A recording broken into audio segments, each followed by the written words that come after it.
Hello everyone, and welcome to episode 17 of Monspiracy. We have been here for 17 episodes, my god. 17 episodes, 17 chapters of brain-numbing Digimon lore. Absolutely. Let me tell you, my cool hat edition of Cyber Sleuth, not Cyber Sleuth, Next Order came in, so hopefully this can help contain my brain from blasting out of its skull. Well, no, see, the problem is that if you're wearing a hat like that, it's gonna blast your brain into the digital world. And then we'll just have more things to agonize over. Yeah. But on the subject of agonizing over things, let me just pop back over to here. Because we've got some fun things to talk about today in the form of Ravel posts. Oh yeah, this man's been popping off hardcore for a while. Fucking core. Like, I don't know what. I think it was like maybe the announcement of Seekers, but I feel like Ravel's been a lot more active lately. Okay, yeah, 100%. I'm honestly at the point where if Seekers drops and is revealed to actually be a true story, and then we find out that Ravel is actually like a full-on Digimon researcher, I'm not even going to be surprised. I'm just not even going to be surprised. Yeah, let me just... Who's this person?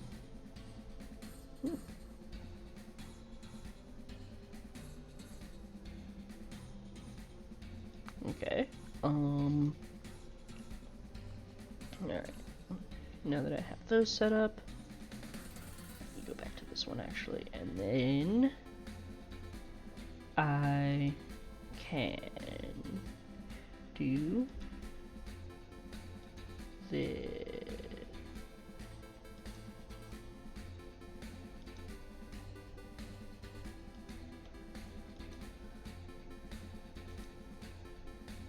Everything is breaking. Everything is breaking. Everything is breaking. Why is it like this? Everything is breaking, but we're still here because we're here. Yeah. There we go. That's not better.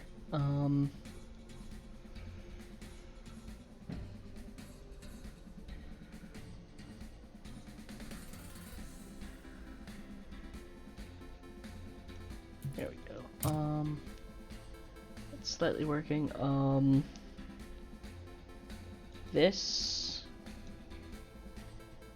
Finally, it picked up the tab I'm looking for. There we go. Okay. So.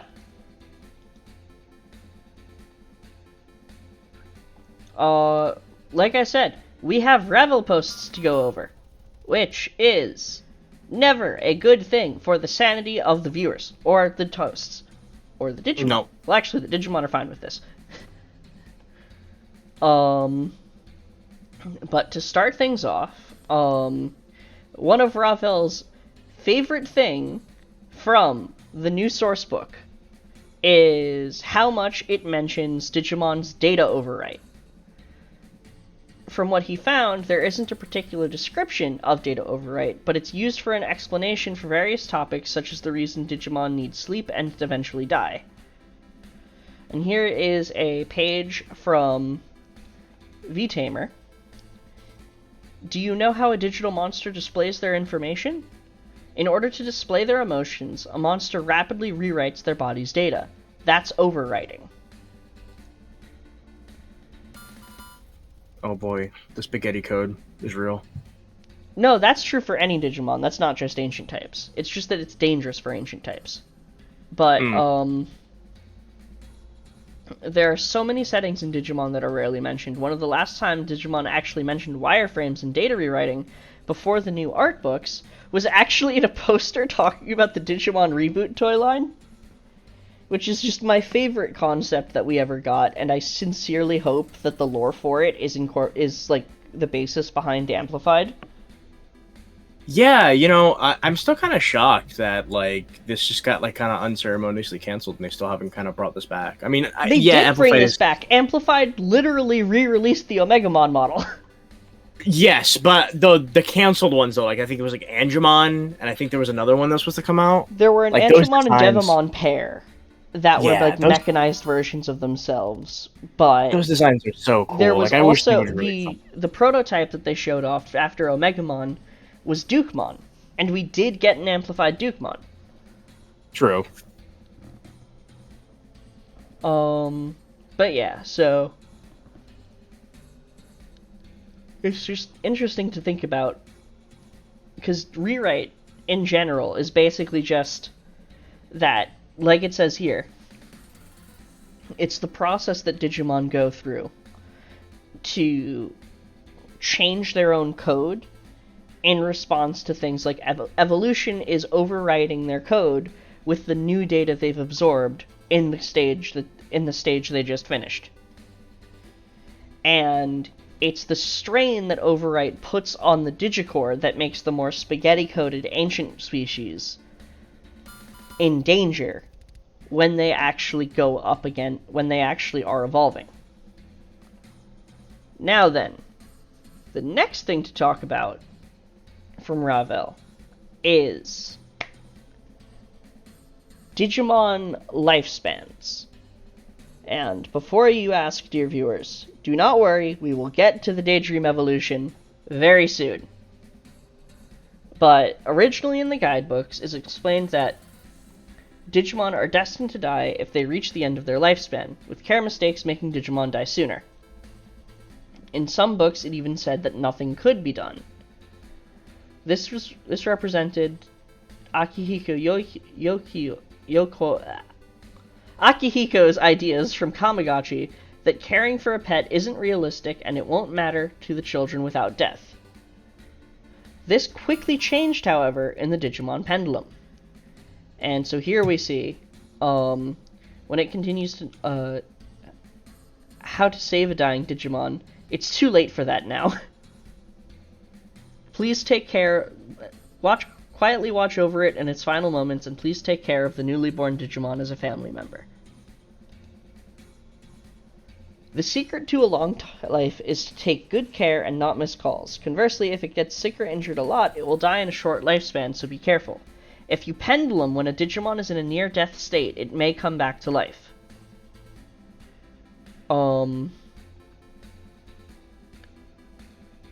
Simply getting to old age isn't the sole reason for a Digimon to die, as recognized official material now.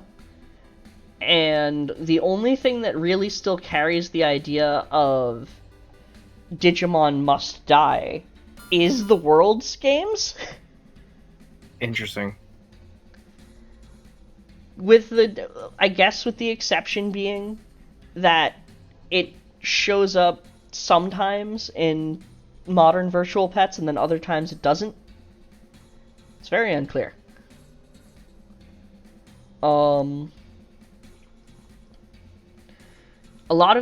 Here's something that I think is really interesting that he brings up. Although material like the Digimon Axel might be considered by some fans to be the first of the Digital Monster series to connect human and Digimon in a direct way, the way the pendulum works makes me think that it was the real origin of that technology, even if on a small scale. When you don't want that they die, when your Digimon is dying and you just can't let it die, try penduluming desperately. Maybe your feelings will be conveyed.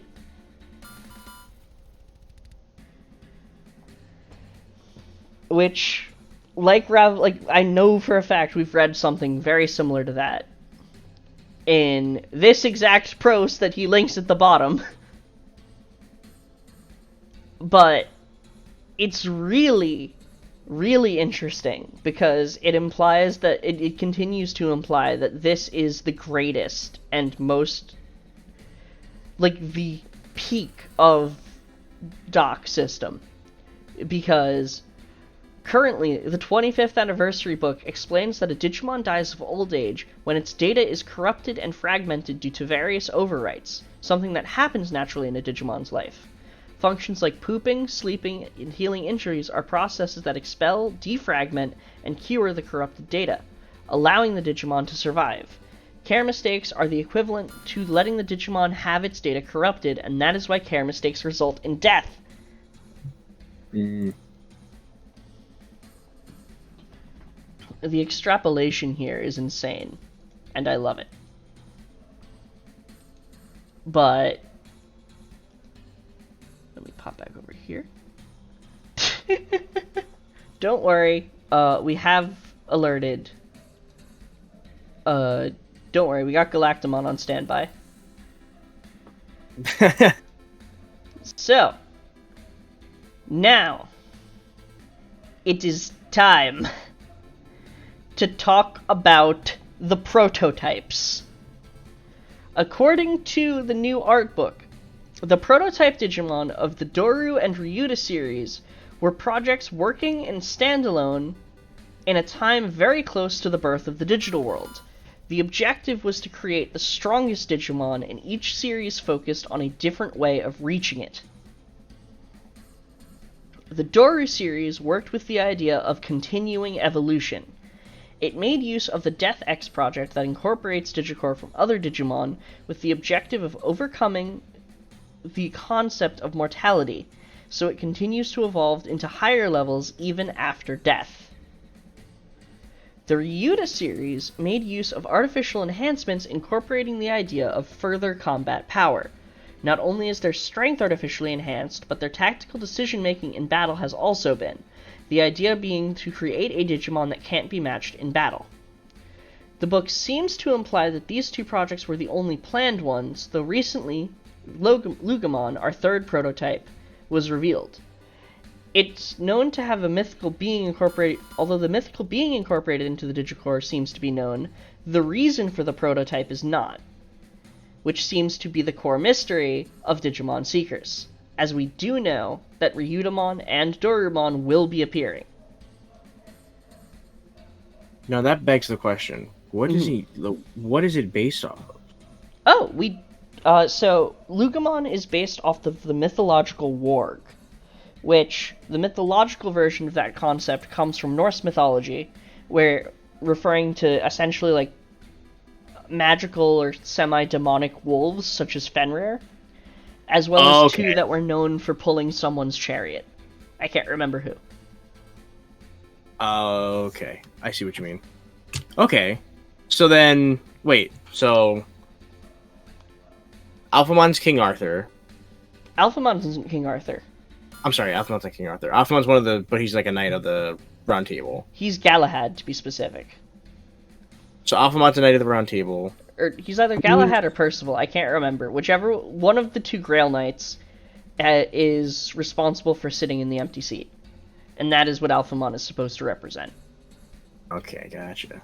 So we have a knight, and then we have like Chinese kind of East Asian for Oryumon. Yeah.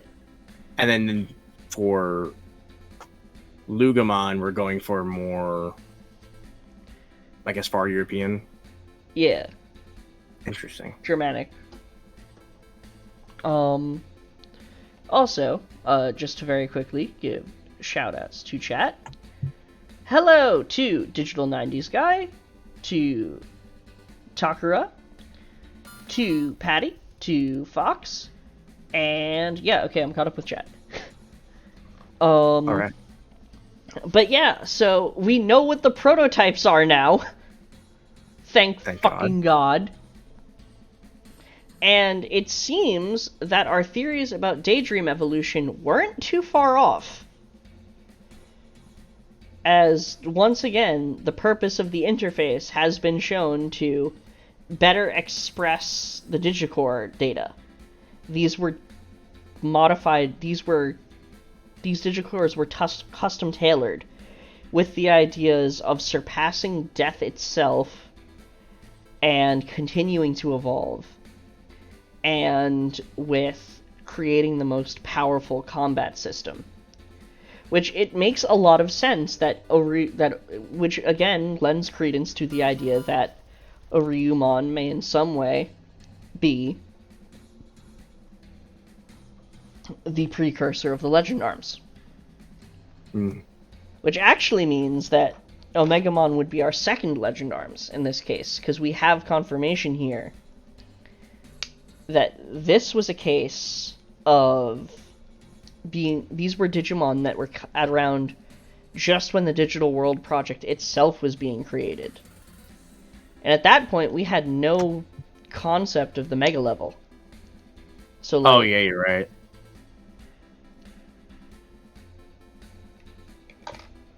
So, like, that would mean... Wait, shit. Do you realize what that means? No. The reason Oryumon and Dorugoromon are daydreams of a Digicore is because the lines weren't designed with the Megas included. Oh. Oh my god. Hisaryumon and Dorugreymon are supposed to be the peaks of those lines. And yes, I will call it Dorugreymon. It's spelt the exact same way as Greymon. I don't care if it's not a Greymon. Gure is hard to say. Gure. Dorugure. It's too hard to say. It's too hard to say, damn it. I think it sounds dumb. I'm with you. Yeah. But, like... Holy shit. That means Daydream Evolution is exactly what we thought it was. It's literally just taking...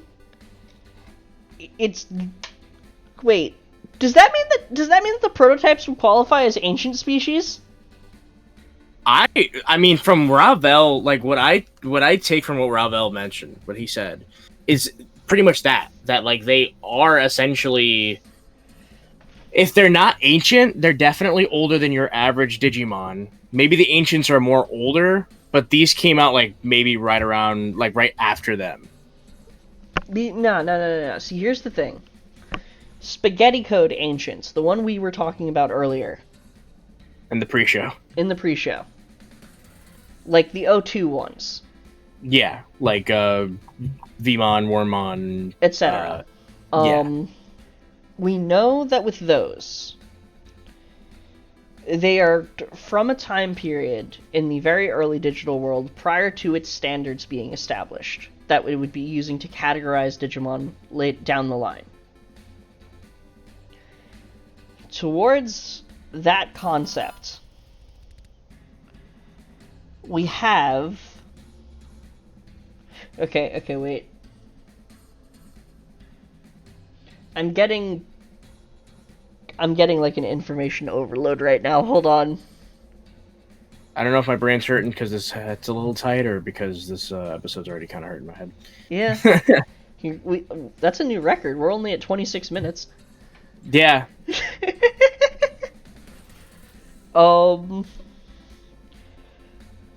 Okay. Ancient Digimon in some way have to be... Digimon predate the digital world. We know that. Because they came from the Life program. The digital world's simulation was put back into the Life program. Therefore, that means that the ancient Spaghetti Code style Digimon are likely the Digimon that were being used and experimented on by hackers prior to the creation of the digital world, and then the prototype Digimon would have to be developments of those ancient types, right? See, that's my confusion too. I'm like just confused here because like the prototypes canonically happen around the creation of the digital world.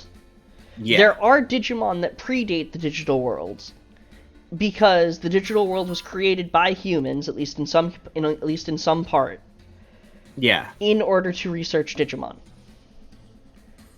That means that the Digimon that likely predate the digital world would be the ones that have the most trouble integrating with its modern form, which would, in theory, be the ancient Digimon. The real problem here is that Digimon needs a geologic timescale, damn it. Yeah. And the problem is,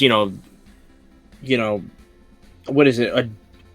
24 hours is 1 year in the digital world. Mm-hmm. So, like... Oh, yeah, by the way, we actually have confirmation that's not even real.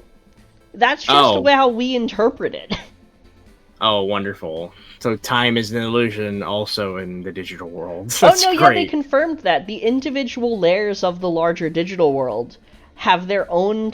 how time flows is different there, too. Fucking wonderful. Well, let's just go upon the general pretense that at least in the new digital world and the old digital world, Ragnarok, as we like to call it. Oh no, Ragnarok is Analog. dead. I told you about that, didn't I? What? No. Oh no, yeah. So we got confirmation. What is going on? Okay, so what we thought happened at the end of Chronicle X was that Yggdrasil combined the old and new digital worlds. Yes. What actually happened is that Iggy went open source and combined all the digital worlds. Oh, Iliad yes. is Okay. dead, Witch Elmy is God. dead, everything is gone. It's just all one now. It's all one now, except it isn't. What do you mean? It is a multiverse node network.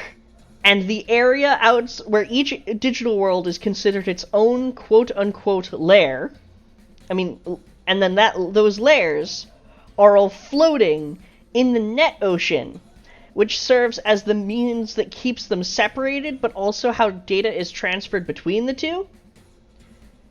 And the visualization they use is literally a network of nodes with a bunch of little, spheres being connected by little poles and shit. The fuck?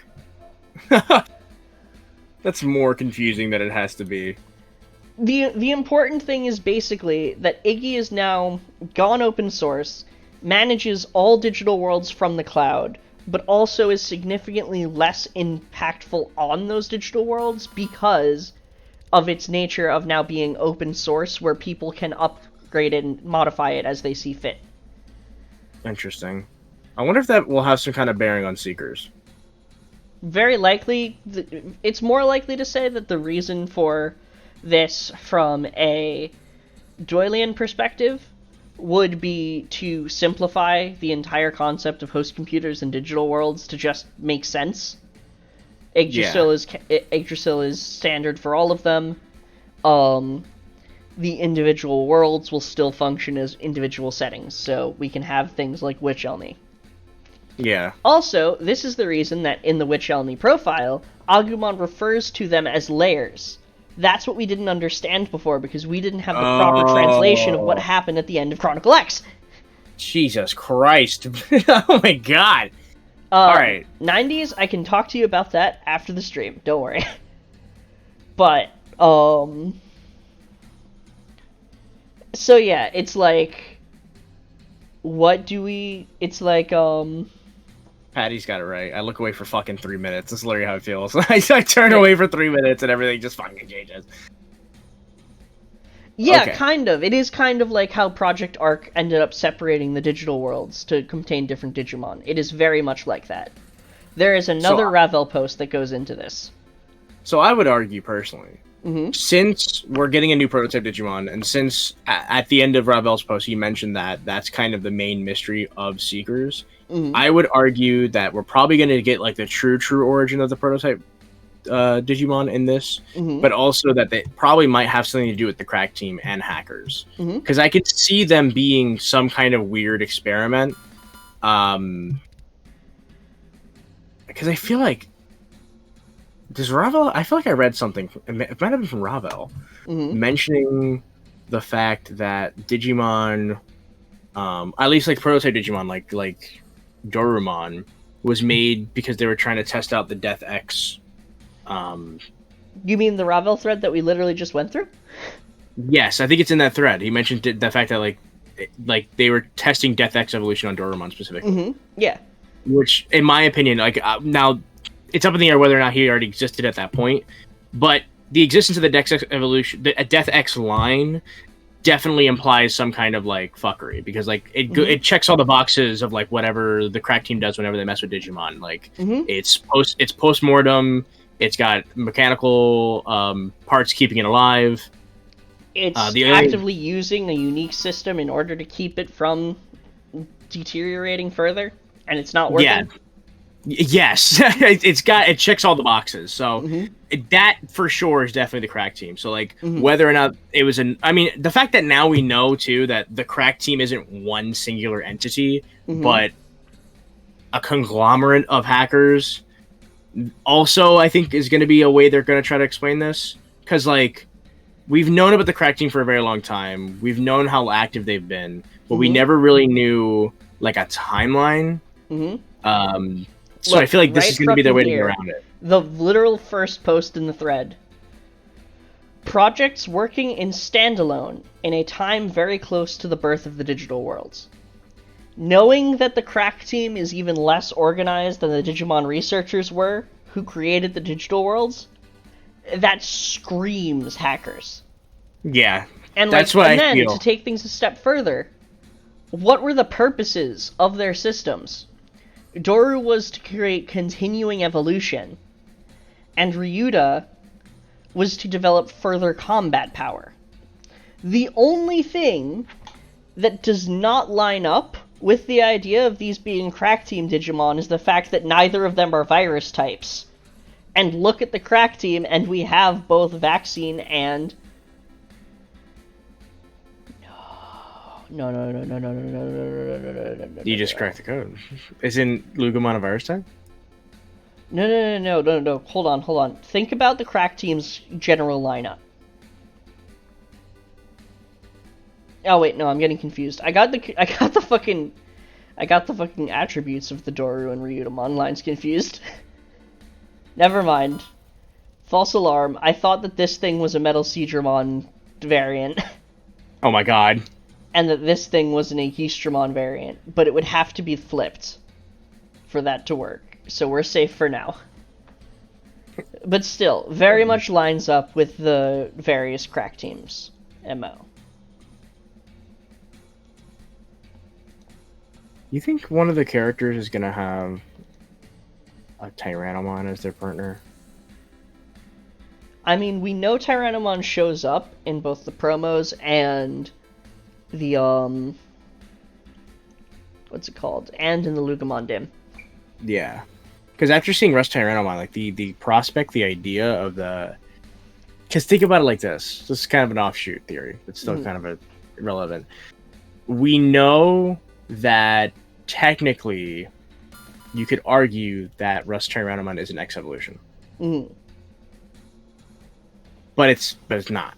Not categorized as X evolution. Technically not. But what if, like, now that it's on the Lugumon Dim, pretty safe to assume that Rust Tyrannomon is... Well, no. Rust Tyrannomon was already a safe assumption that he was part of the crack team because he was a Jawgrass of 2 crack team members to begin with. Yeah. But now that we know this, think about it like this. What if Rust Tyrannomon is, like, a mixture of them trying to use, like, the Death X evolution on a Tyrannomon? See, that's an interesting concept, but the one issue that we have is that Rust Tyrannomon occupies such a weird space of simultaneously being the mega level, the intended mega of the Tyrannomon species through Metal Tyrannomon, but at the same time also being the fused form of Aegistra and Machinedra. Yeah. Like, you can't really, like, it's so unclear because Machinedra has basically been... So, like, here's the thing. Especially so now that we have the colors, it has been locked in that the megaforms for the versions 1 through 5 are as follows, with the missing ones being not yet confirmed, and we wait for their versions of the color. But version 1 has Blitzgray, Bancho Mame, and Shin Manzai. Version 2 has Skull Mammoth, Crescaruru, and Ebe.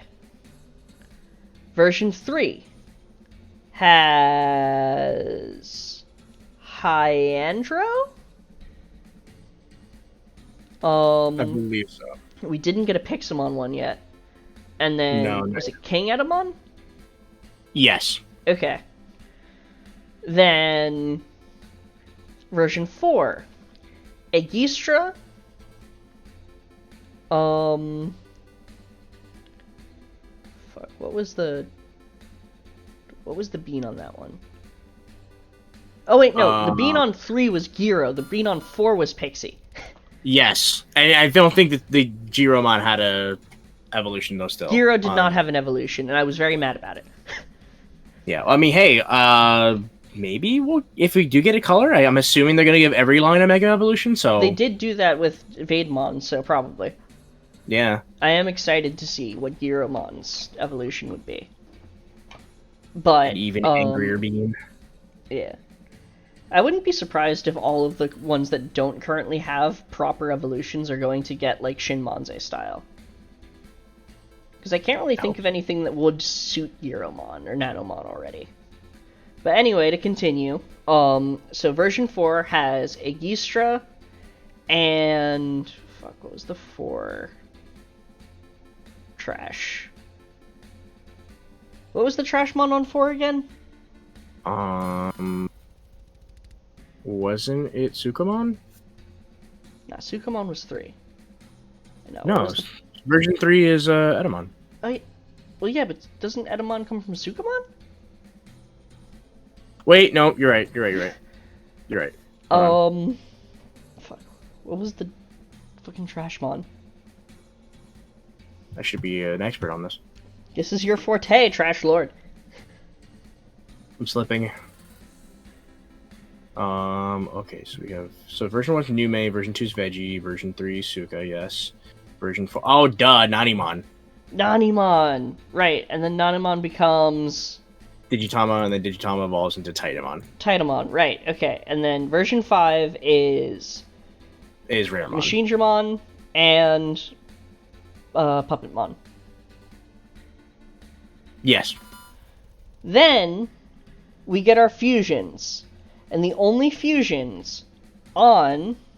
Okay, here's something that I find really interesting about the version 20th, though. For all intents and purposes, the version 5 was the one that's the odd man out in every single thing that's ever been released. And yet, they decide to make the fusion pairings 1 and 2 and 4 and 5 instead of 1, 2, 3, 4. Yeah. Which implies that there must be something special version 3. Hello!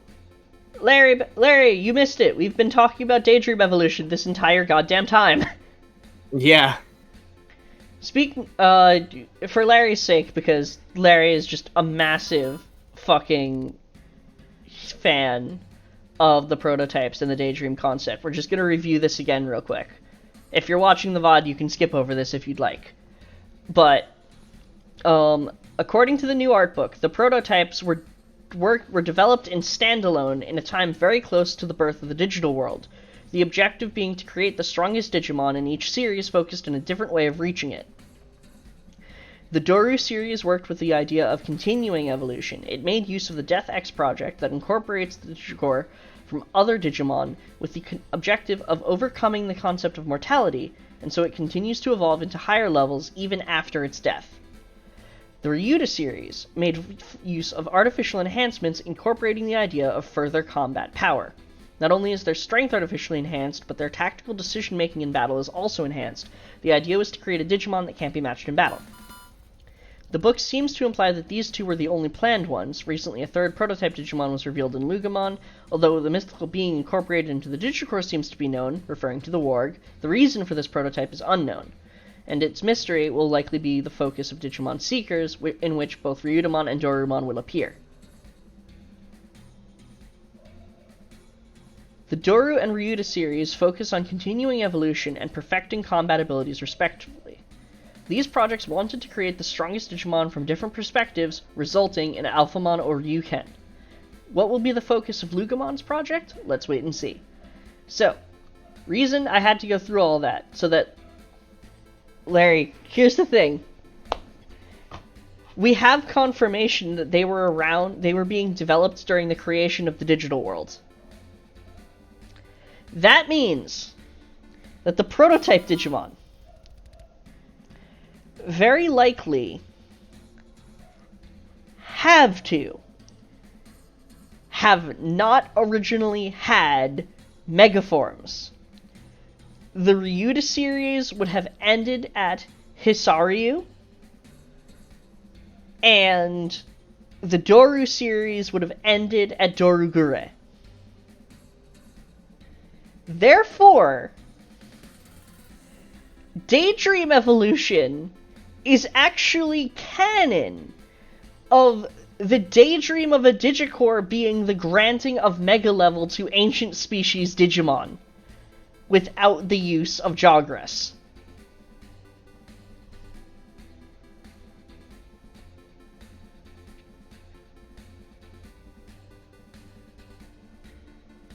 Which still is just crazy to think about. Absolute fucking madness here. Seekers is gonna just like, I don't know what's gonna happen. Whether or not it caused the Mega Level isn't clear, but at the very least, they were not the lines were not designed with the Mega Level in mind. The prototype Digimon, so the 10 warriors, the Legendary Warrior 10, are among the first Mega Level Digimon seen. They're among the first Mega Level Digimon of the digital world. We're talking about the digital world's early development prior to the discovery of Folder, right here. Prior to the discovery of Folder would have been when these Digimon were being worked on.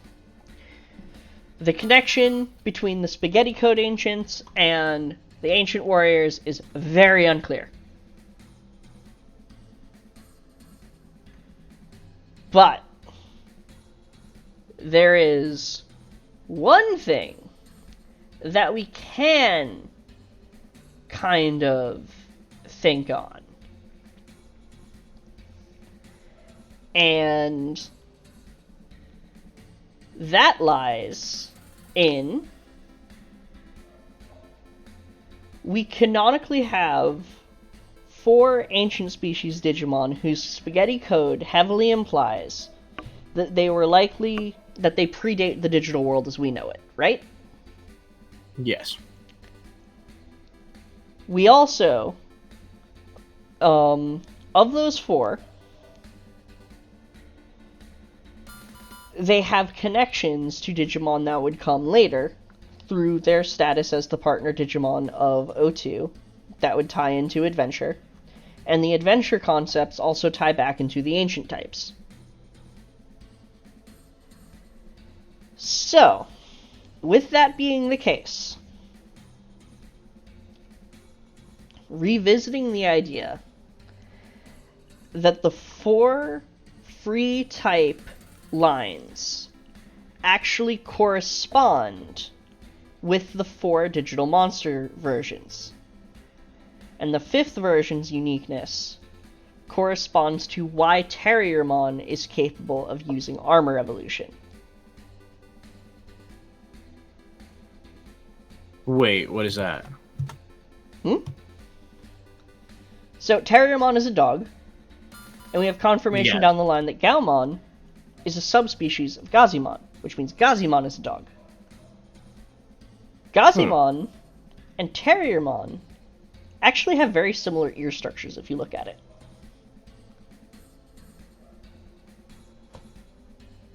Yeah, Gazimon. Now, yeah, Gazimon's like a really, really angry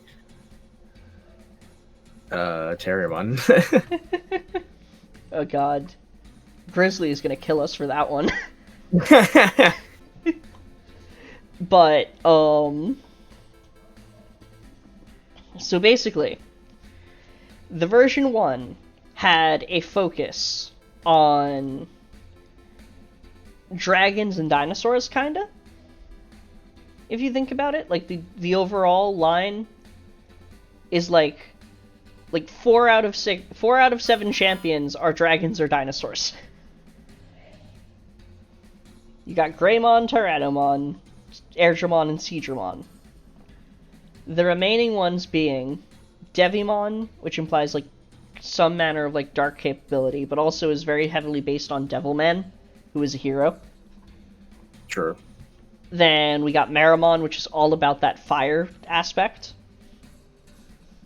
And then obviously the perfect levels are not like particularly conducive to any kind of theme, but we don't need them to be. We just need things to make sense in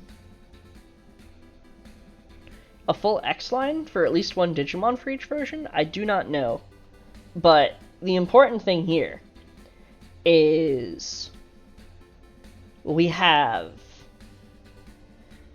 trace Vmon's nature as Chibimon is explicitly able to evolve into any the Vmon babies are supposed to be able to evolve into any Draconic Digimon, right? Yeah. So that could have a connection to the Digimon that would eventually be established for Bodamon and Koromon. Connecting the version 2, the best one I could suggest is actually Wormmon. And honestly, I would say that Wormmon and Vmon are kind of interchangeable in that regard, because Vmon has been known to actually evolve from Sunomon. But the version 2 is the only one with a bug that doesn't have another overarching theme that is way stronger than it. Version 3, as it has Patamon, and a lot of Digimon that, while mythical, that are both mythical and mammalian, lines up best with Armadillomon. And the version 4 being the origins of both Palmon and Biomon, whose crests and adventure would then be passed on via the Digi-Eggs to Hawkmon. And again, version 4 has the most birds out of all the original versions. Version 5's unique status lines up well with Terriermon's unique status, as if it is an ancient species Digimon, it is the only one with an attribute.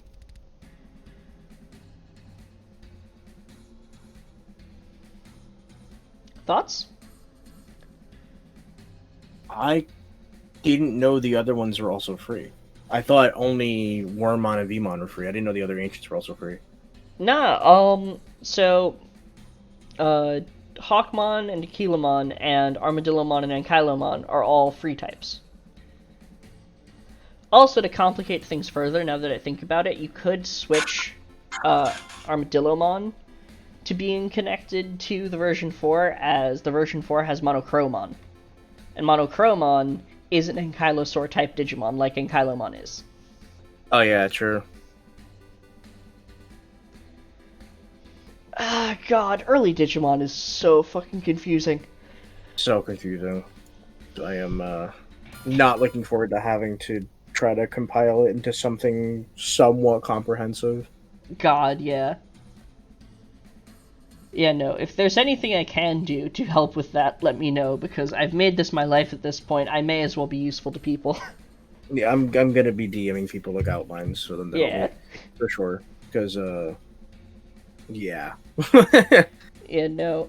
You know what? One of these days, I need to, like, try and actually, like, contact Ravel and be like, hey, would you be willing to be on a Monspiracy episode? To just go over the most obscure Digimon facts you have. Absolutely.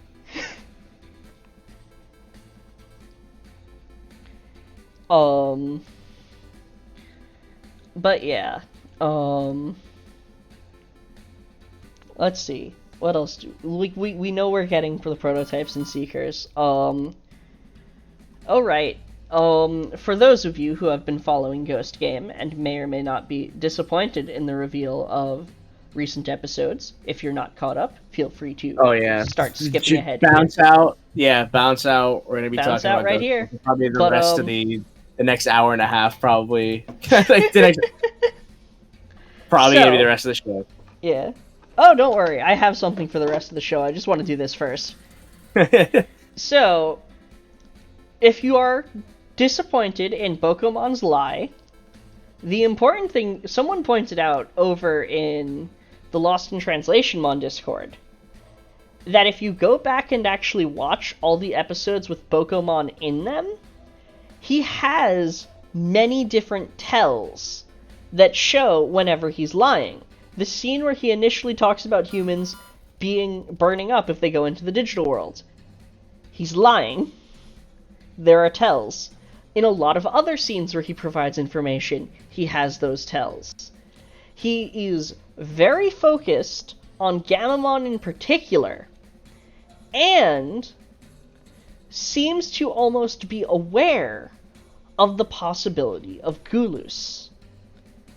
As such, it's not out of the question to assume that Bokomon was in on it the entire time. Now, what were the tells that they found exactly? So the first one is that Bokomon, when asked about if humans can go to the digital world, when he says that humans would burn to a crisp if they tried to go through the portal, he actually turns around, so he's not looking them in the eye, and has a sweat bead on his forehead. Fuck off! With a slightly shaky tone of voice, if I remember correctly. God. In addition to this, in the Sealsdramon episode, he conveniently forgets who Sealsdramon is for so long, until the others bring up the possibility of the Selection D.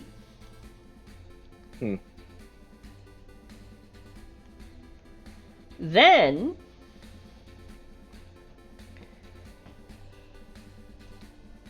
there's just, so much stuff that you can use as evidence that Bokomon was lying to us the entire time.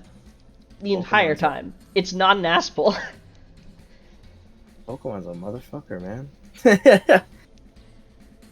So, either he's just a total fucking asshole, or he's in on it the entire time, which would still make him an asshole.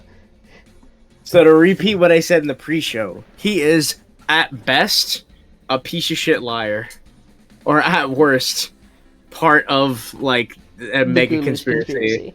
Yeah, and if you think about it, we started the video before I could mention it, but the one thing that I'm thinking about, and that's been on my mind now, is that, Bokomon in this version is a researcher type Digimon. He's got the lab coat. Mm-hmm. We know Hero's dad's also a researcher.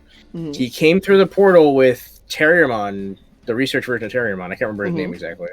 Yeah. Terriermon Assistant. Terriermon Assistant, yeah. Yeah. So, there seems to be, just through that, there's some form of correlation there. There is some connective tissue. I don't know if Hero's dad's going to be evil anymore, but there's definitely something going on. There's definitely something going on. And I just can't shake it anymore. It's just a very weird feeling I have now. Oh yeah, 100%.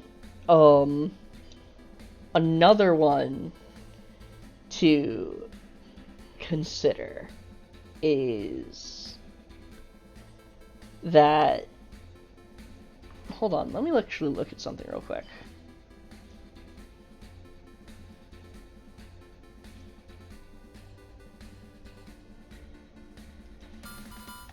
It's so weird to think about Bokomon as, a Digimon that digivolves and shit, because it came from Frontier. Yeah. But a mutant Digimon like an old man with a Haramaki wrap around its stomach. A knowledgeable Digimon scholar, Bokomon carries the Monoshiri book chronicling every facet of the digital world, but doesn't really like showing it to people. It hates fighting and can usually be seen smiling energetically, but when the chips are down, it takes on a serious expression and becomes a surprisingly reliable ally. Bokomon's special move, Wild Escape Dash, lets it flee at impossible speeds the moment it seems defeat is on the horizon. Let's check on Nemon, just for the sake of it. Can you imagine Nemon's the one that sent everyone?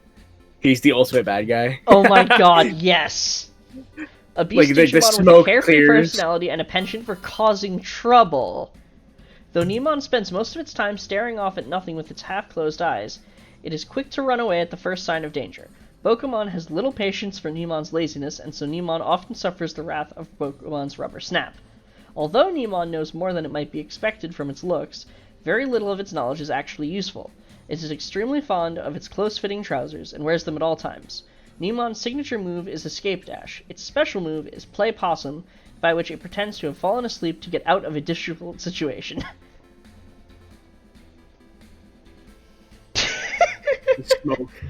The smoke clears. The smoke after, clears.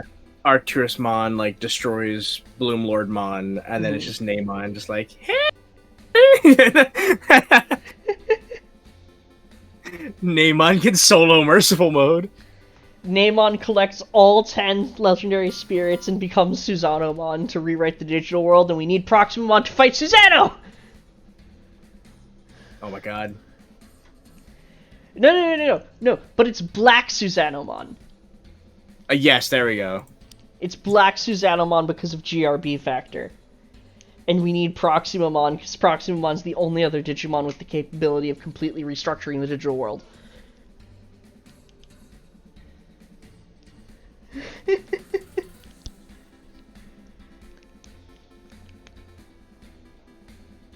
You know what they say, Larry. Great minds think alike. One thing I definitely want to do, I have to wait a couple weeks to start working on it, but I definitely want to do a video, kind of like looking at the total runtime of every Digimon's like final evolution, like their penultimate evolution, because I know like a lot of people are like, how the fuck are they gonna do like Proximamon? There's no way. You want to before Ghost Game comes out, see if there's enough time to pull a Crimson mode kind of thing. Not even just that, but just like either before or even after, just like showing off like how long each of these, because I feel like, you know, between like nostalgia and also like just how important a lot of the like penultimate evolutions have become, it feels like they showed up longer in their first appearances, but like I know for a fact like most of them don't. Like Omegamon is probably only in like the last like less than a minute of our war game. Like he's not in the movie for very long. Imperial Digimon Paladin mode also is not in the movie for very long as well. Yeah. Like Imperial Digimon I think has a lot of screen time, but because that's just treated as because like Imperial Digimon is seen more as like a mega evolution for like that crew, but not like a penultimate evolution. Yeah. And then like Susanomon, I remember only showing up for like fucking like like 2 minutes probably too. Like he just shows up, like beats the shit out of Chaosmon, or not Chaosmon, what the hell's his name? Loosemon. Yeah. And like dips out, or I think they Digivolve and they have to defeat him another way. Yeah. So I feel like a lot of them like they don't really have a lot of screen time. So like just given that fact alone, I feel like they're probably, or even Merciful Mode. Merciful Mode was like, I remember it was a meme for a while, because like he leaked, and then like there was a lot of stuff for him, and everyone's like, yo, this is gonna be like a huge fight, and like the fight was like maybe 30 seconds long. Like he shows up for like as long as he was in the trailer. What is with the trend of incredibly powerful, wholly aspected Digimon showing up in the last like minute of the movie and defeating the big bad in one blow? Our war game, I would have to say. Like I think that's like the first time we've seen anything like that. It's our war game. It's Revenge of Diaboromon. It's Tri-6. Yep. It's the Bond Evolutions in Kizuna. Yep. Exactly. They show up for like a minute, maybe total runtime. Like they fuck shit up. It's really cool, but like it's not for very long. You could argue, I think the burst evolution, especially considering the whole concept of how like these incredibly powerful Royal Knight X evolutions are things that are bestowed by the system or bestowed by a system adjacent party rather than being something that like occurs due to the power of the people in question in some scenarios. It could be said that the reason they appear so quickly and deal with things so easily is actually due to the phenomenon where if the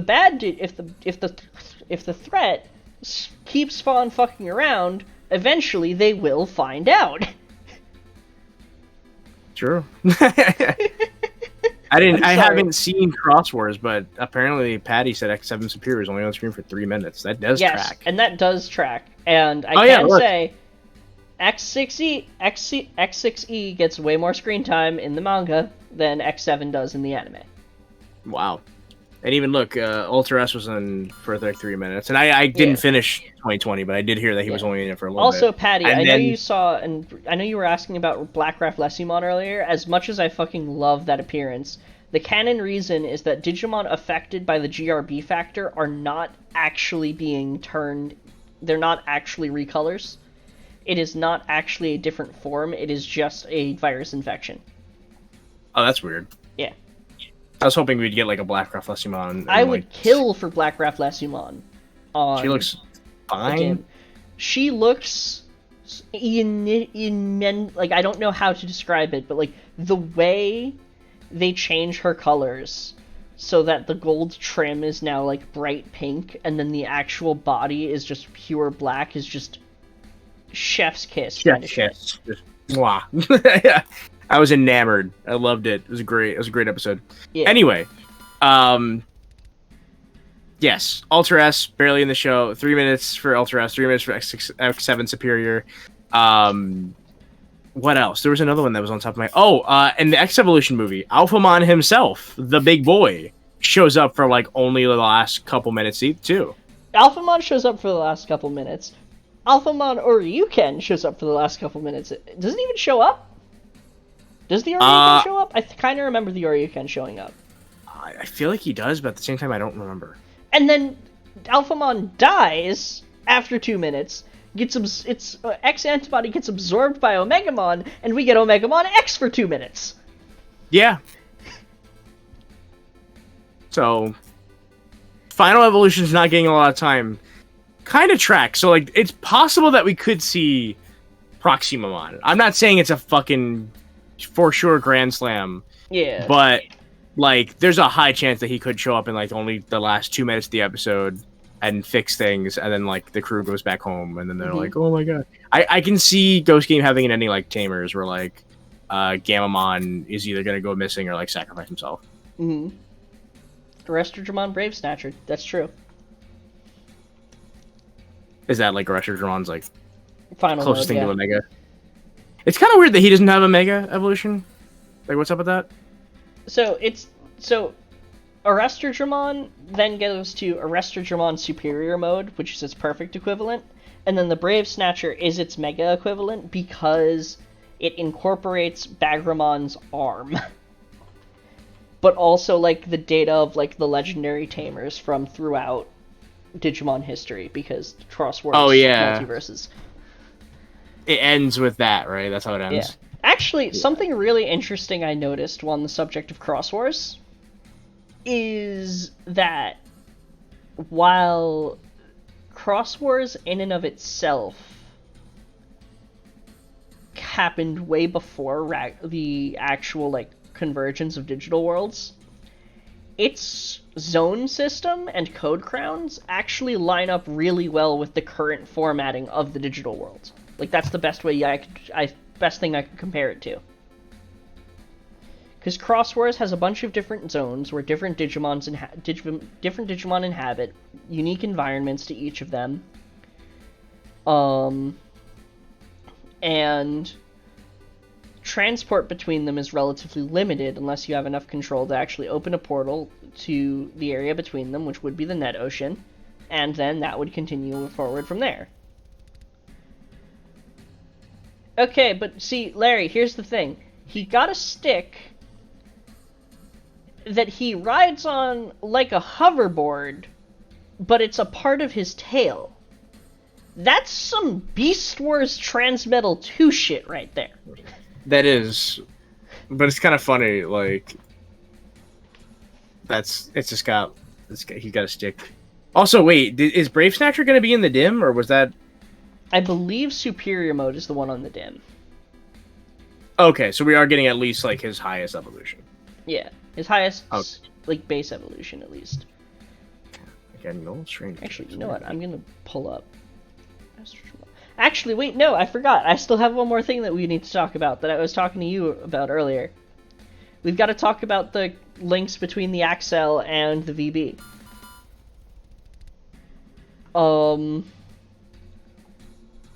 Fucking, I am going to bring up fucking.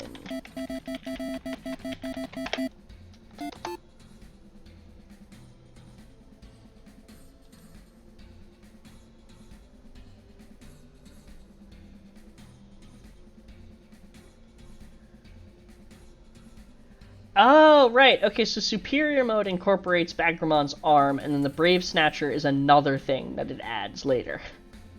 Oh, wow. I'm sorry, what? See other illustrations. There's a button for seeing other illustrations now? Hold up. Wait a second. That's Snatcher mode. They just put them together. Mm-hmm. Hold on, I need to check something.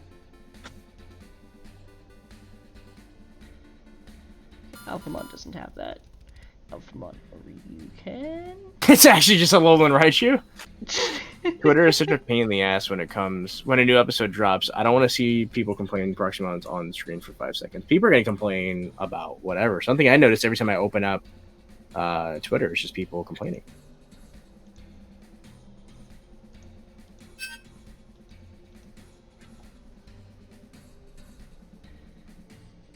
Digimon Seekers has its own page now?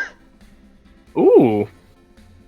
Well, they're probably getting ready because, like, isn't it dropping? What is it? April 1st, April. Right? So yeah, we got 1 month basically. yeah. All right, well, let's cover this then.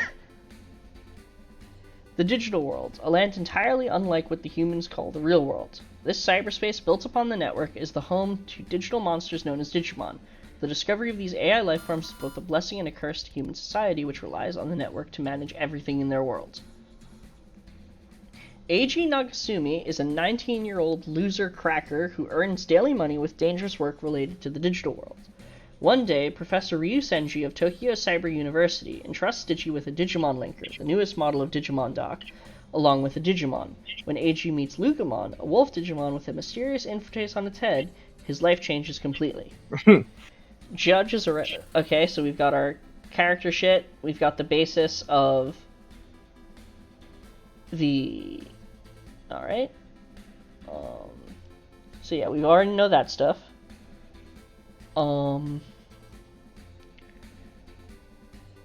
And April 3rd is when it drops.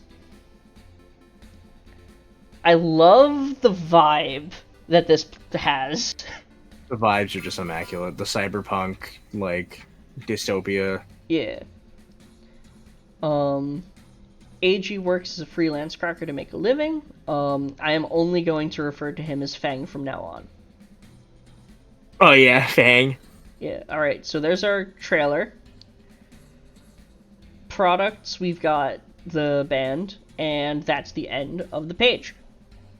Okay. For now. Yeah. And yeah, that's what I thought. That menu just goes across there. Okay, back to About Digimon. Because I wanted to check something dumb. Is there a new Digimon journal? I'm scared. Oh god, I haven't been catching up. Don't worry, they don't really drop much.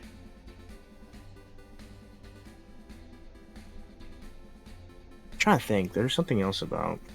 Okay, let's use Machine Dramon then.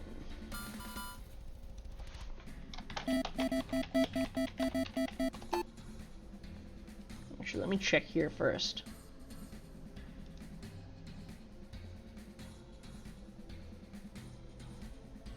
Okay, that's what I thought.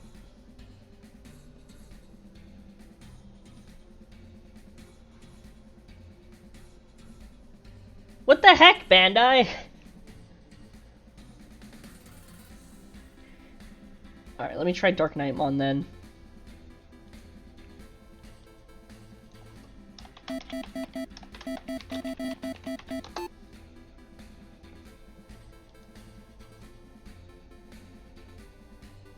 Okay, so G-Arrestedramon Superior Mode, how come Bandai lets you have 2 images on the reference book page? Yeah, like what? That's such a weird. It's so weird Digimon to like give that to. It's like I thought what was happening is that it was going to be each Digimon that had an entry in Digimon Journal was going to be able to get one.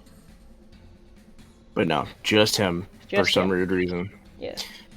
It's so funny to me because like I feel like Arrestedramon and I can't remember his tamer's name off the top of my head. They're like forgotten as they like are. main characters. They absolutely fucking are. Like it's pretty fucked up. Yeah. I sincerely hope we get a Digimon VR experience. Also, I need to use the restroom real quick, so Xana, hold down the chat. Okay, everyone, this is important. I was gonna mention this. We'll talk about it when Nazu gets back as well, when she's done peeing. But, if anyone did or did not see the, there was a fan meetup. I'm pretty sure you guys heard about it because they pushed it pretty hard. So at the fan meetup, there was a lot of cool stuff like looks at official card art before they kind of shrink it down and print it onto the actual cards. Obviously, the Worlds tournament was at the same time. Digitama Queen was actually there, and she cosplayed as Mirie. So you guys should check that out. Her cosplay is fucking phenomenal. She looked great. And she was there because she was doing the World Championship. But someone else was also there, and they took some videos of some of the stuff that they were showing off for Seekers. And for Seekers, they showed off some Digimon docks. One of them was the XL, which was really cool. I do have mine on hand. It's not the one that shows off in the trailer.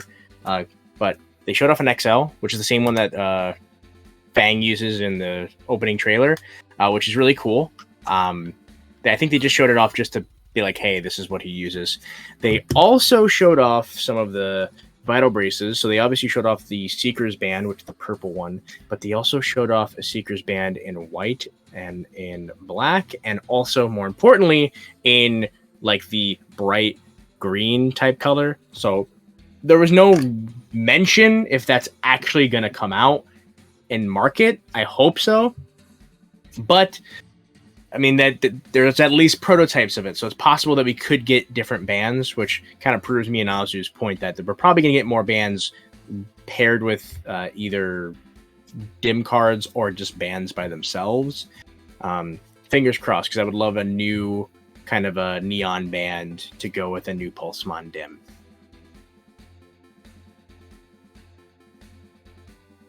Oh yeah, color's already been modded to get all the backgrounds. Somebody already modded their color to make it a color version 6, like with the full line and everything, which is fucking nuts. I gotta find that guy's Twitter to show it off, but pretty absolutely insane.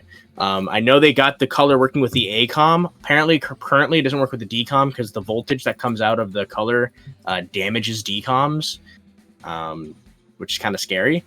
But they have gotten it to work with an ACOM at least, and they were able to connect it to get both the extra backgrounds, and I think someone also did it to Jogress, but I could be wrong about that last part.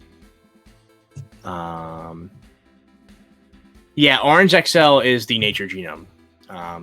So I don't know if that's going to have any bearing on Fang. I mean, he's probably going to have some kind of partner before he gets Lugamon. I'm wondering if it might be that Tyrannomon. I don't think Tyrannomon's on the XL nature genome, but still, it'd be interesting to see if he does have like a... It's a what genome? Nature. Holy shit, holy shit, holy shit. Holy fucking shit. It's First off, Tyrannomon absolutely is on the nature genome. It's the trash adult on the genome. What? That's weird. Yeah, no. I'll allow it. Actually, let me clarify. On the Axel, the way the Trashmon equivalent works is basically if you feed the wrong combination, if you get to 20 DNA in any of the 3 types that your Digimon has, and you do not in any way have a combination that lines up with one of the given Digimon, then you'll get the default adult. You'll get the default for the next stage. Default adult is Tyrannomon. However, the idea that AG is walking around with a nature genome XL changes fucking everything. Why? Because you know who made their VPET debut on the Nature genome? Mercurymon. Oh. Mercurymon, as in the Roman god Mercury, who has, even within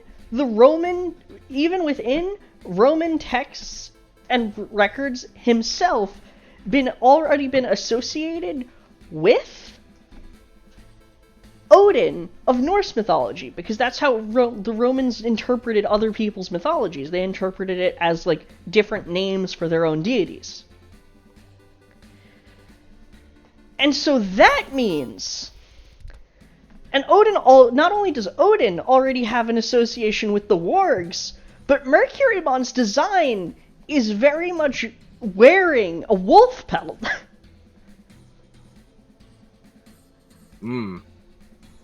That could actually be an implication about what it's going to end up evolving into.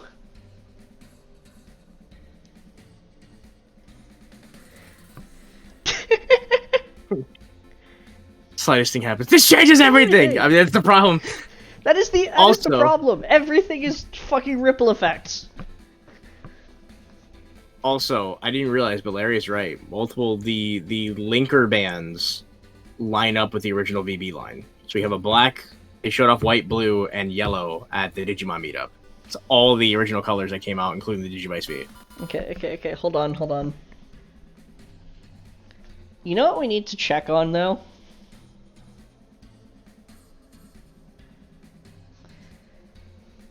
We need to check the colors that the Excel came out in. I know it was like orange, green, gray. I think there's a red one. Joey, come on! Away!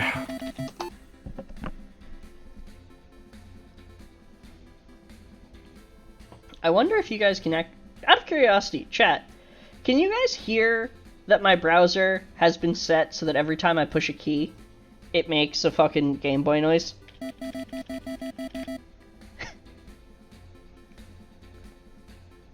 Okay, let's see. Justice is white. Evil is black. Nature comes in orange, green, and blue. Ultimate comes in blue. And Ultimate comes in red.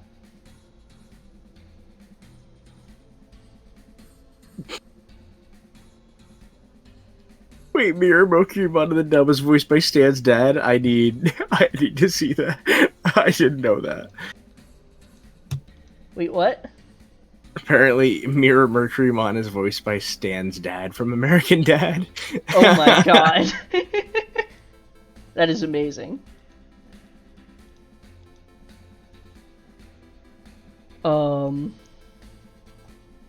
Yeah, no, that's just because if I move to an actual web page, OBS is just like, oh, Discord's not showing anything. Put it away. Yeah.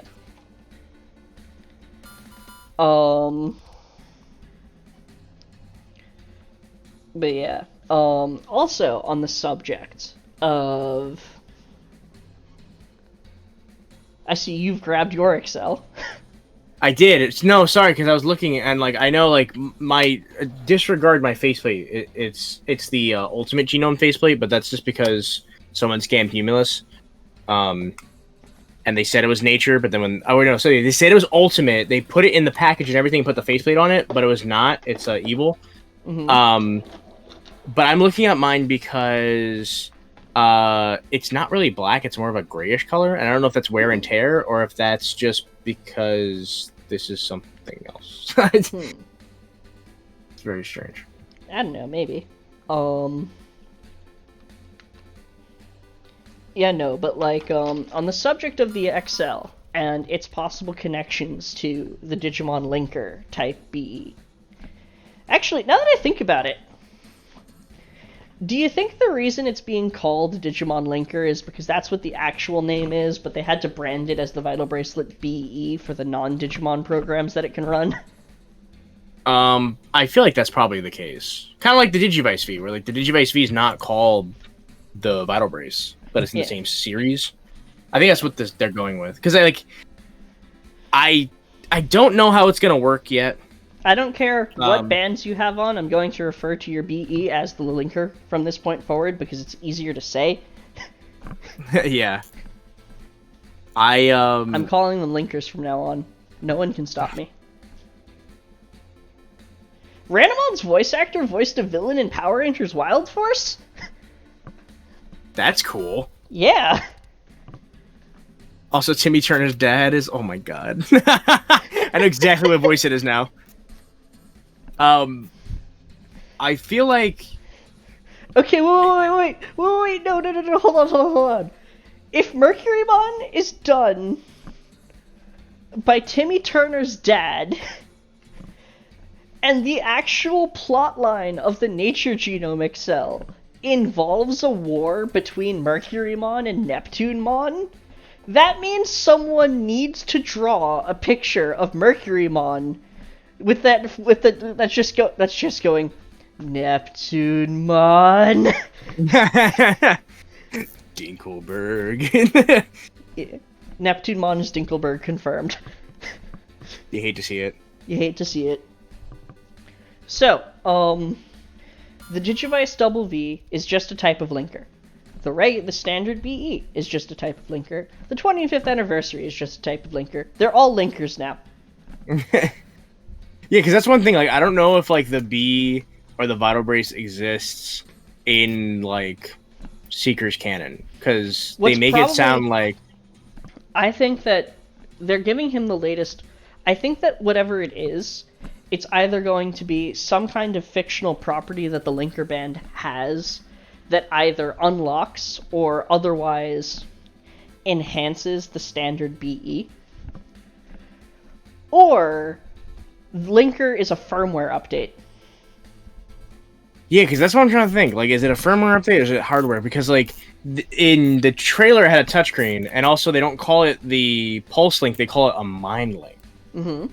So, like, is it in canon? Like, they're like, oh yeah, this is like a new, like, thing?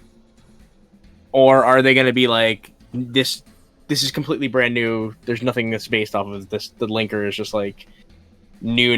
It's not built on the B or the Vital Brace or anything like that.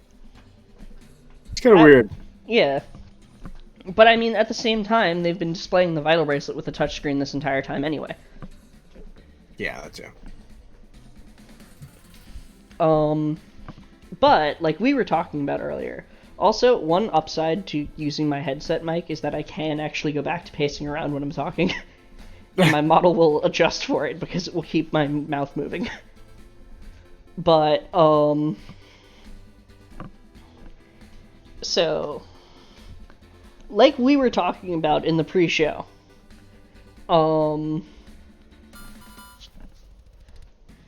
while Ravel mentioned earlier how the pendulum is really the first point of connection between Tamer and Digimon, where there is, like, a way to carry the bond through beyond just training your Digimon.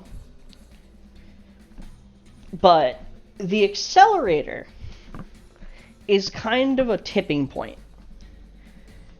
And here's why. When the Accel starts up, you hold it to a part of your body, whatever you think of. Usually someone goes with a hand, but in general, you basically just go with whatever feels natural to you. It will then scan and give you a DNA type. For example, when I booted mine up, I got Dragon. Now, what's interesting about this is that scan system is how you're supposed to get DNA to feed to your Digimon to evolve it. So you can get any kind of DNA data from yourself, you just need to adjust how you scan and where you scan. But the idea of having a natural kind of, like, data which is easiest to gain from you is what I want to think about here. Like, let's just say each person has a reaction to a scan system that connects to their natural data type. Over time, the system used for scan changed such that instead of using electrical, like the Axel eventually developed into the IC and burst. And while the IC maintained the idea of scanning for what was in this case called Digisoul, using that same electrical-based scan system, the burst began using light-based scan systems. The Vital Bracelet also uses a light-based scan system for its pulse link. Pulse link is done through the use of a heart rate sensor, which uses green lasers. By continuing to use light as a scan system, this explains why Digimon on the Vital Bracelet don't actually need to eat anything.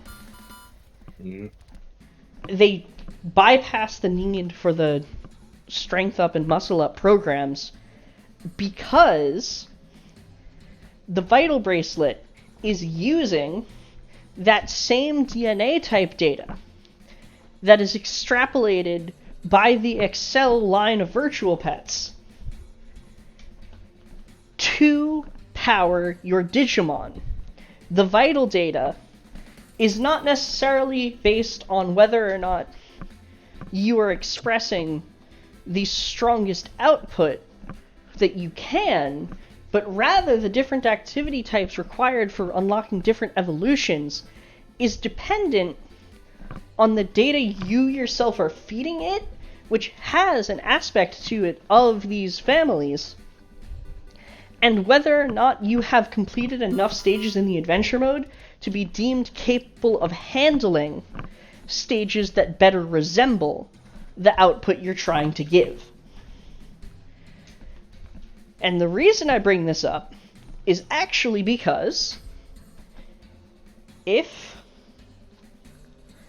oh yeah, Larry's onto something.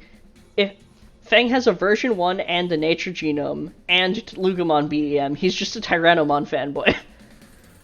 True.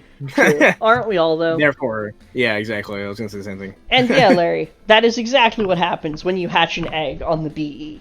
It does an initial scan. It tells you to set your Vital Bracelet. So, taking things a step further than that, we recently discussed, I believe, how Digimon's natural growth cycle ends at the adult stage. The perfect and mega forms are actually referred to in Japanese. So in Japanese, everything from baby to adult is referred to as the growth period. Then, when you get to the perfect and mega level, they're referred to not as growth stages, but as bodies. It's the perfect body and the ultimate body. This is because those two stages are not part of the natural growth cycle. They are instead the Digimon refining itself through combat and undergoing evolution under certain stimuli. Not too much. Chad has a pretty good summary. But, with the Axel being the precursor to the Pulse Link system, and I want you to keep that in mind, and the fact that each person has a natural DNA type to which they may be, a natural DNA type or types to which they may be more, what's the word I'm looking for? Not attuned, but like basically they just have a natural one they kind of gravitate towards as far as the scan system is reading. And I want you to think about how weird it is that the majority of the time on the Vital Bracelet and on the BE and on the linker, that Digimon that traditionally have Jogress pairs to reach stages other than a fusion such as Paildramon, Dinobemon. Jawgrass didn't work the way it normally would in general, and then on top of that, when Jawgrass was an option, it wasn't with the traditional partner. However, let me give you a hypothetical scenario. I raised Kirik up to the point where she was a Stingmon, right? Yeah. That's the natural growth period. Then, Kirik, without any kind of Jawgrass partner, receives from somewhere enough dragon-related data to evolve into Dinobemon. How is that possible, especially when ancient species Digimon are supposed to have used Jawgrass in order to account for the fact that they could not proceed? The answer is that the dragon data, rather than coming from a Jawgrass partner, is instead being scanned off of the tamer.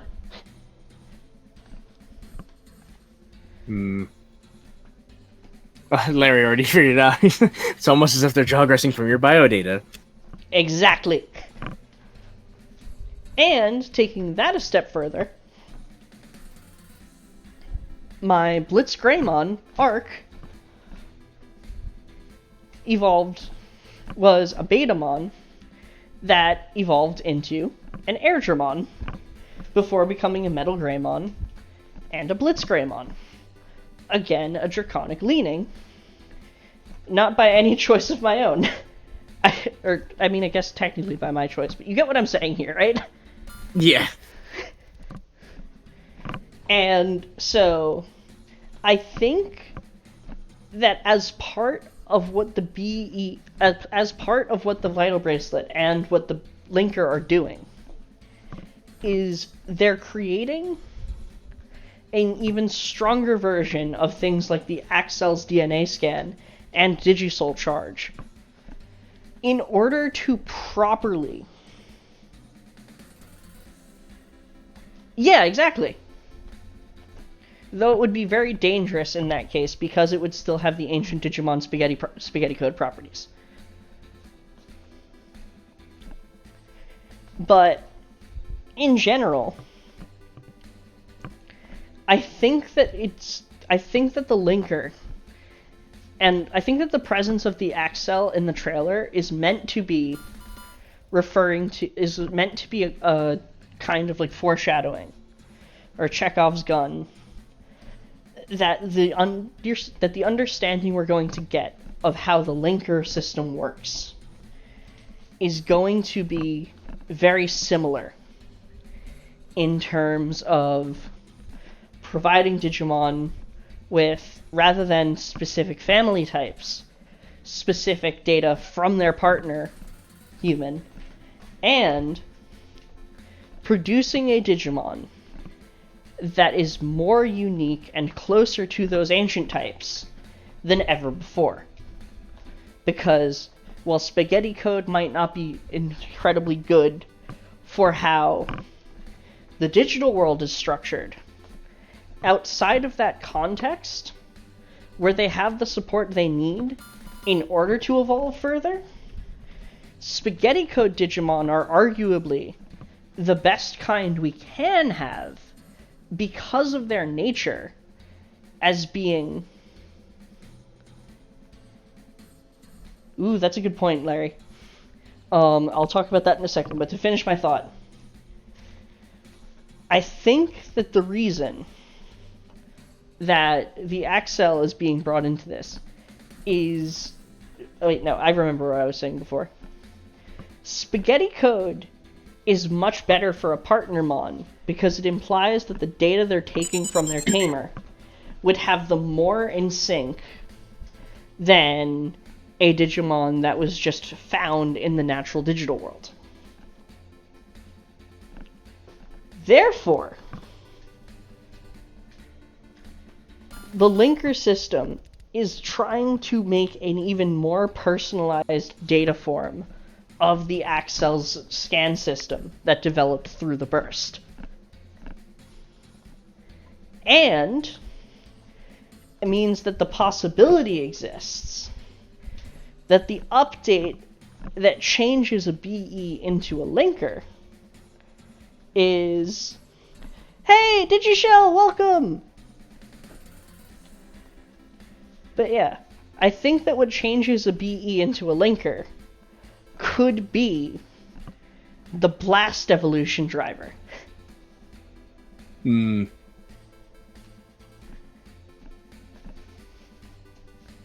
Because one thing that's unique about the scenario we're in right now is we've been getting Savers-themed dims announced. We've got Shine Grey and Mirage Gauga on Beast and Dragon. Yeah. We've got... Oh, yeah! The D-Brigade first appeared on the Evil Genome. Duh! Yes, you're right. Holy shit. I didn't even realize that. You're right. There's a lot of connective tissue here with the XL. It's kind of weird. Yeah. I love it. And the appearance of... And the Savers mons that are showing up. The entirety of the Saver system is coming straight from the groundwork that the XL laid in the wake of the Pendulum X. Was the XL like the last big push they made for? No, because we got the twin after, right? We got the twin after the burst. It's just kind of weird to me. It's like it's very strange how important the XL seems to be right now. No, so, you know? Yeah, no, hold on. Very weird. Yeah, no, the XL, it makes sense that it's as important as it is. And here's the reason why. The XL is part of, like, a trio of devices alongside the Pendulum X and the Mini. But it's also the root of everything Savers did. Pendulum X brought in the concept of the three-pronged device. And it added to the general Digimon V-Pet experience, but it didn't really redefine it in any way. Yeah. The XL comes in and completely rewrites the system. You don't have to wait for your Digimon to... You don't have to wait for a period of time for your Digimon to evolve. You just need to give it DNA. If it runs out of DP, then you need to wait for it to recover its DP to give it more DNA. But other than that, it's a virtual pet that you can keep at whatever level you like for as long as you like. That obviously didn't go over too well, but while that was being developed, the Mini was developed for the 10th anniversary, returning to the franchise roots, while still being a three-prong. The XL has unique evolution capabilities dependent on connecting to the Mini and the X. If you connect the Justice, Evil, or Nature genomes and beat a Pendulum X 20 times, your Digimon collects enough X antibody to digivolve from whatever stage and whatever mon it's at into a particular member of the Royal Knights X forms.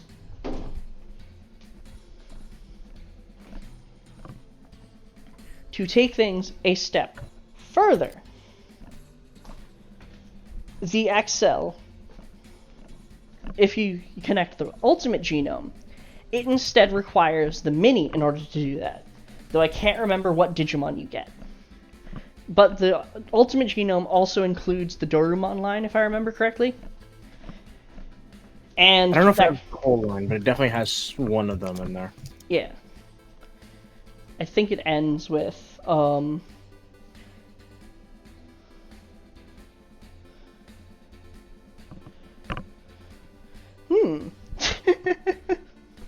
But yeah, so the interesting thing here is that after that trifecta of devices, the one they decide to pull from and develop further is the XL. They don't continue down the path of returning to the basics with the Mini. They instead develop the IC, which uses a very similar evolution system but reintroduces the concept of a timer on how long you have to meet requirements, and but also at the same time, does something even more Excel-like than the X cell did. It made it possible for for whatever Digimon you have at a given stage to digivolve into any available Digimon of the next stage. It's also the only device. It's also one of the only devices that has true item-based evolutions, in that instead of feeding your Digimon specific items in order to achieve specific evolutions, an item can just straight up trigger one. Oh yeah, you're right. It can just jump you. Mm-hmm. And the other interesting thing about that is that it keeps the Axel's scan system. And then when we get to the Digivice Burst, it uses a light-based scan system. Then, from there, also reintroduces the Axel's Blast Evolution style as Burst Mode. Because there's a through line there. On the Pendulum X 3.0, Blast Evolution involved becoming another Digimon entirely for a temporary period of time. It was only on the XL where Blast Evolution came to mean something more along the lines of Beelzemon Blast Mode.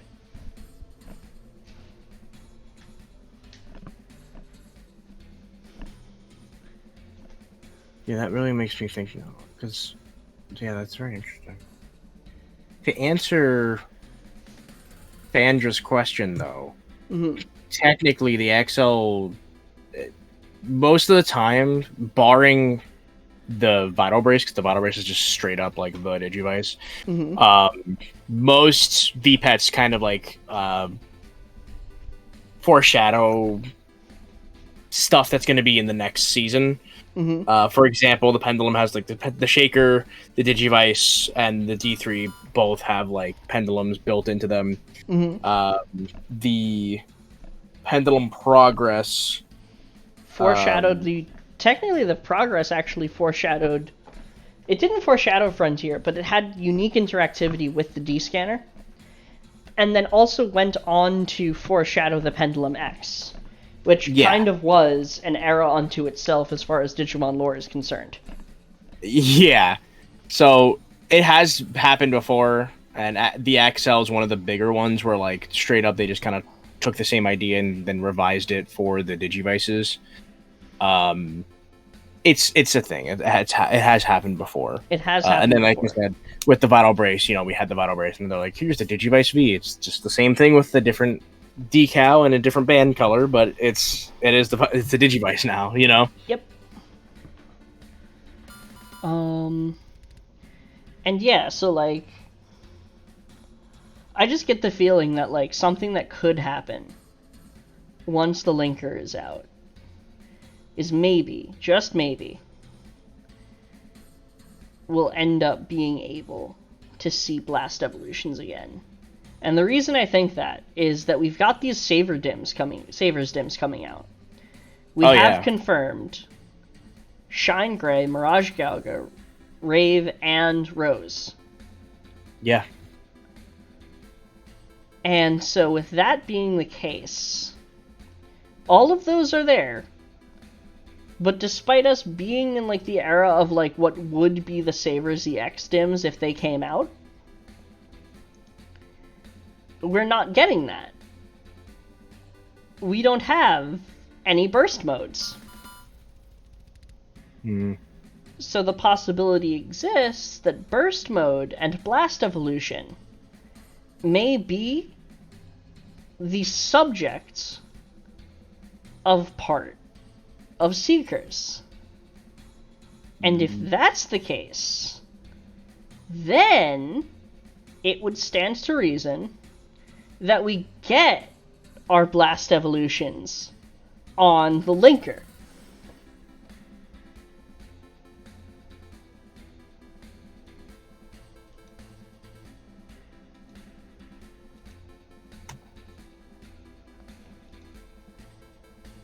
mean, given the fact that they're calling it like a mind link too, that Yeah. we could get something like that.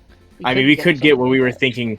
We could get in Link and Seekers what we were expecting to get in Ghost Game, which is like an actual like a callback to like Matrix Evolution, where it is like a fusion of the humans and the Digimon. Yeah, Like, that's that is a true. possibility. Because I mean, like that One would. thing I think would be really cool to see, though more in a video game than in like an anime or project. I want to see some like Ghost Game kind of did this in the Tesla Jellymon debut episode.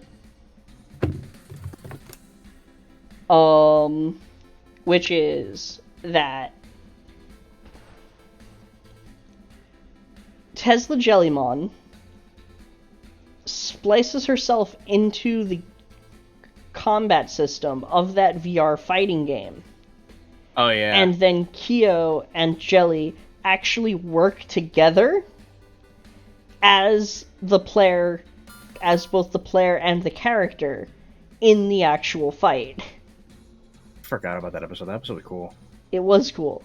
And I want to see a Digimon game that does something like that, because that's kind of what things were. That's almost like the kind of like blend between world gameplay and story gameplay that the rock paper scissors based combat of the IC's arcade game did.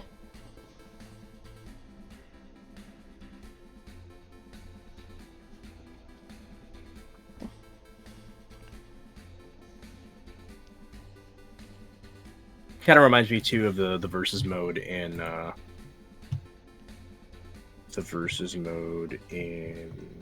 Cyber Sleuth. Mm-hmm. Well, not the versus mode, but the arcade that you can go to. Yeah. It's kind of the same idea. Mm-hmm.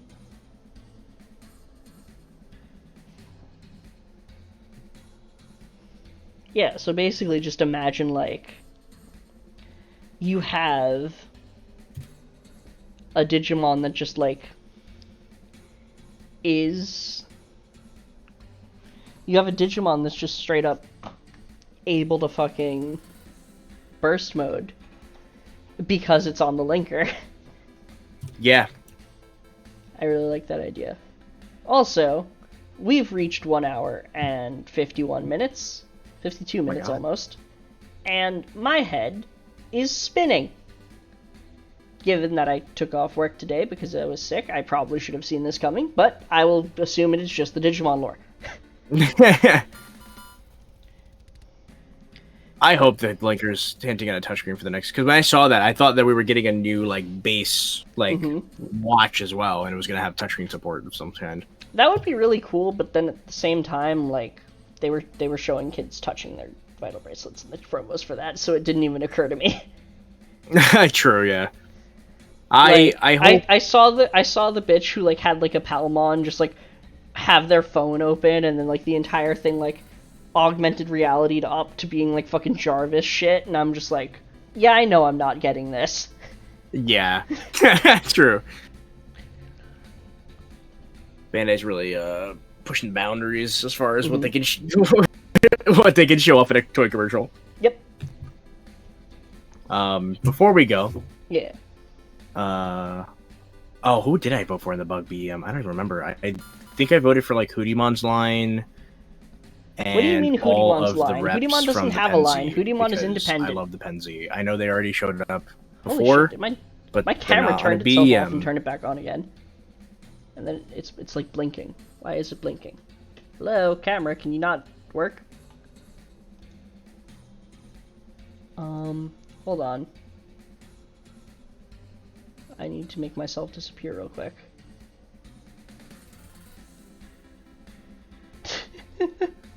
Oh my god. How could you? How could you do this to me? I don't know how many levels there are here.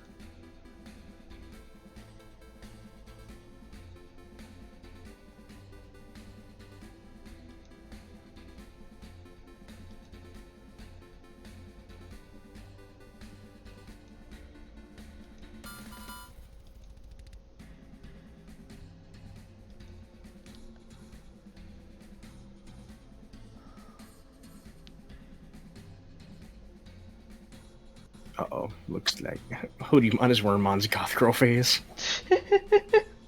Love it. I love that idea. You know, I kind of want to go back and vote for Eosmon too, because I don't think Eosmon's been on a dim, and that would be really cool. But just like based on principle alone, I just couldn't do it. Yeah. Such is the fate of those who. Okay, yeah. So my model has just decided that my webcam has decided to die. So I think that's a good sign that it's a good time to call it. Yeah.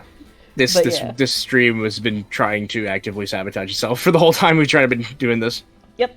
So there is one thing I will attempt to do. I don't know if this is going to work at all, but we shall see. Ah, God, nope.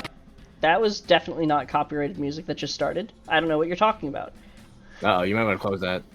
okay, I see what's going on. Yeah, no. So what we're going to do is I'm going to, for one,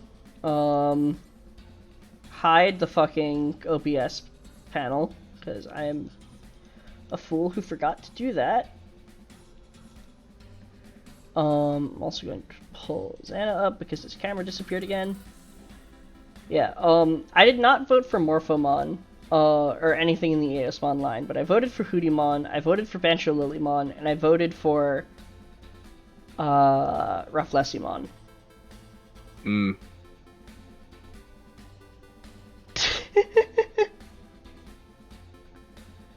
So let's see.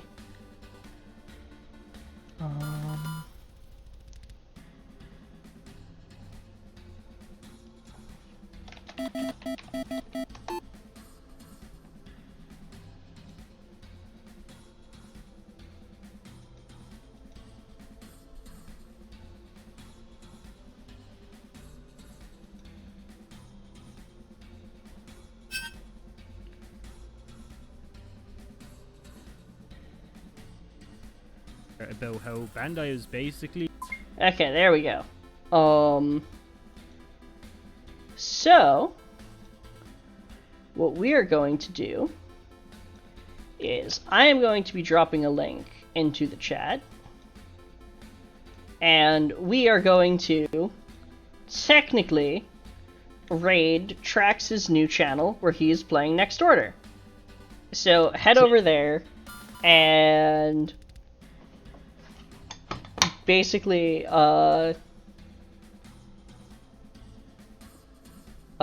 just start spamming that Dave is the true lord and Lopmon is an imposter.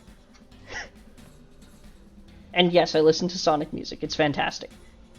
God, the Frontier soundtrack is just like so good. Yeah, I can't actually hit a raid button like it's on Twitch because Trax is on YouTube, but inter-platform raiding. Hell yeah. That's not. I don't know what to say. Yeah. But yeah. Yeah. Wish him the very best because he has been grinding the leaderboards, and I think he's. Last time I checked, he's like number 6, which is absolutely fucking nuts. All right, you heard it from Larry. Larry is a mod, and we have been authorized to not behave. Dave is the true lord, and Lopmon is an imposter. See ya. Be nice. Good night. Let Trax know I said hi because I gotta go cook and eat. Yeah. So yeah. Later, everyone. Bye.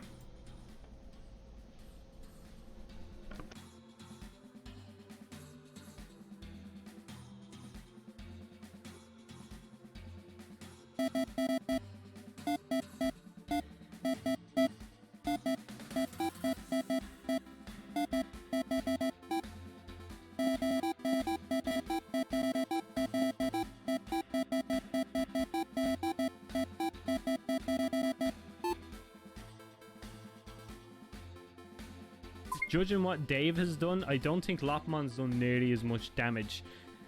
Lopmon has...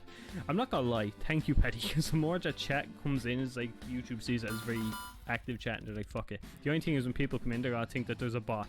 But yeah. Oh, we're almost pretty much halfway through every level in this game for our tamer. That's kind of nuts. You only get level 50, that's like the highest. We're already at level 24.